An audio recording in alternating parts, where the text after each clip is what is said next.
ఇటీవలే world test championship 2025 ఫైనల్స్లో ఓడినటువంటి Australia 2025-27 సీజన్ని విజయంతో ఆరంభించింది.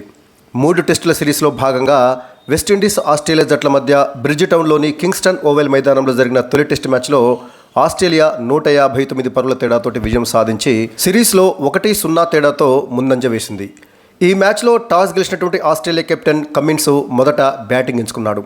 ఆస్ట్రేలియా తన తొలి ఇన్నింగ్స్లో 56.5 ఓవర్లలో 180 పరుగులకే ఆల్అవుట్ అయింది. ఆస్ట్రేలియా ఇన్నింగ్స్లో ట్రావిస్ హెడ్ 59 పరుగులు చేసి టాప్ స్కోరర్గా నిలిచాడు. ట్రావిస్ హెడ్ మాత్రమే హాఫ్ సెంచరీ చేయగా ఇక ఉస్మాన్ ఖవాజా 47 పరుగులతోటి కాస్త రాణించాడు. ఆ తర్వాత కమిన్స్ 28 పరుగులు చేశాడు. ఇక మిగతా వారెవ్వరూ కూడా రాణించలేదు. కోన్స్టాస్ 3 పరుగులు, గ్రీన్ 3 పరుగులు, జోష్ ఇంగ్లీషు 5 పరుగులు, వెబ్స్టర్ 1 పరుగు, అలెక్స్ క్యారీ 8 పరుగులు, ఇలా అందరూ కూడా విఫలమైన చోట ట్రావిస్ హెడ్ హాఫ్ సెంచరీ, ఆ తర్వాత ఉస్మాన్ ఖవాజా 47 పరుగులు, కమిన్స్ 28 పరుగులు, వీరు మాత్రమే రాణించడంతో ఆస్ట్రేలియా తన తొలి ఇన్నింగ్స్లో 180 పరుగులకే పరిమితమైంది. 4th వికెట్కు Travis Head and Usman Khawaja వీరిద్దరు కలిసి 147 బంతుల్లో 89 పరుగులు చేసి రాణించబట్టి ఆస్ట్రేలియా ఆ మాత్రం స్కోర్ చేయగలిగింది. ఇక వెస్టిండీస్ బౌలర్లలో జేడెన్ సీల్ 5 వికెట్లతోటి రాణించగా షమార్ జోసెఫ్ 4 వికెట్లు తీశాడు. ఇక మిగతా 1 వికెట్ జస్టిన్ గ్రీవ్స్ తీశాడు. ఆ తర్వాత వెస్టిండీస్ తన తొలి ఇన్నింగ్స్ను ప్రారంభించి 63.2 ఓవర్లలో 190 పరుగులకు ఆల్అవుట్ అయింది. అంటే ఆస్ట్రేలియా తొలి ఇన్నింగ్స్లో చేసినటువంటి పరుగుల కంటే వెస్టిండీస్ తొలి ఇన్నింగ్స్లో ఒక 10 పరుగులు ఎక్కువ చేసిందన్నమాట. సో ఫస్ట్ ఇన్నింగ్స్లో వెస్టిండీస్ కూడా పెద్ద భారీ ఆధిక్యం ఏమీ లభించలేదు. వెస్టిండీస్ ఫస్ట్ ఇన్నింగ్స్లో ఒక్కరు కూడా హాఫ్ సెంచరీ చేయలేకపోయారు.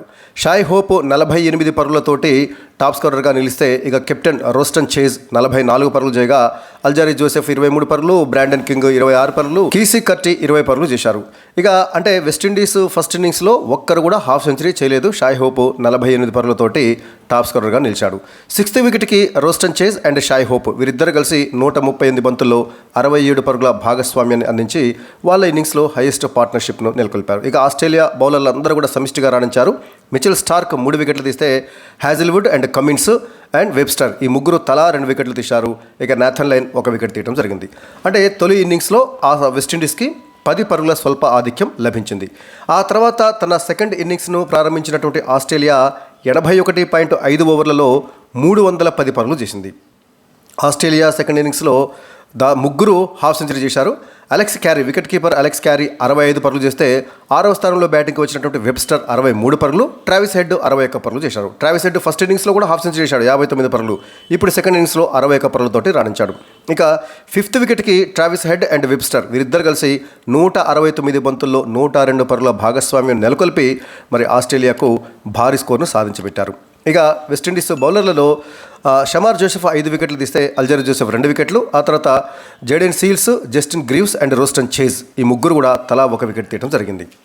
సో ఆస్ట్రేలియా రెండవ ఇన్నింగ్స్లో 310 పరుగులు చేసేసరికల్లా వెస్టిండీస్ యొక్క విజయ లక్ష్యము 301 పరుగు అయింది.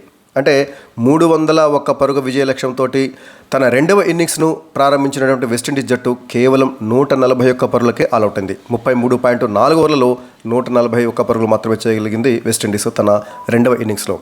సో వెస్టిండీస్ రెండో ఇన్నింగ్స్లో టాప్ ఆర్డర్ బ్యాటర్లు పెద్ద ఎవ్వరూ రాణించలేదు. 10వ స్థానంలో బ్యాటింగ్కి వచ్చినటువంటి షమార్ జోసెఫ్ 22 బంతుల్లో 4 ఫోర్లు 4 సిక్సర్లతోటి 44 పరుగులు చేసి టాప్ స్కోరర్గా నిలిచాడు. అంటే టాప్ ఆర్డర్ బ్యాటర్లు అందరూ కూడా మరి విఫలంగా అవడంతో 10వ స్థానంలో బ్యాటింగ్కి వచ్చినటువంటి షమార్ జోసెఫ్ 44 పరుగులు తీస్తే 7వ స్థానంలో బ్యాటింగ్కి వచ్చినటువంటి జస్టిన్ గ్రీవ్ 38 పరుగులు, ఇక ఓపెనర్గా వచ్చినటువంటి జాన్ క్యాంపెల్ 23 పరుగులు, 3వ స్థానంలో బ్యాటింగ్ వచ్చినటువంటి కీసీ కర్టీ 20 పరుగులు చేయడం జరిగింది.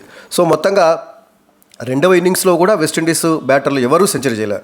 అటు ఫస్ట్ ఇన్నింగ్స్లో కానీ ఇటు రెండవ ఇన్నింగ్స్లో కానీ వెస్టిండీస్ బౌలర్లు ఈ టెస్ట్ మ్యాచ్లో ఒక్క హాఫ్ సెంచరీ కూడా నమోదు చేయకపోవడంతో వెస్టిండీస్ మరి 159 పరుగుల భారీ తేడాతోటి ఓడిపోయింది.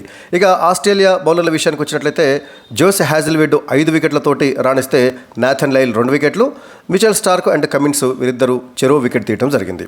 ఇక ఈ టెస్ట్ మ్యాచ్లో 2 ఇన్నింగ్స్లో కూడా హాఫ్ సెంచరీ చేసి ఆస్ట్రేలియా విజయంలో కీలక పాత్ర పోషించినటువంటి ట్రావిస్ హెడ్కు player of the match award దక్కింది. ఇక 3 టెస్టుల సిరీస్లో భాగంగా రెండవ టెస్ట్ మ్యాచ్ ఈ 2 జట్ల మధ్య జూలై 3 గురువారం నుంచి ప్రారంభం కాబోతుంది.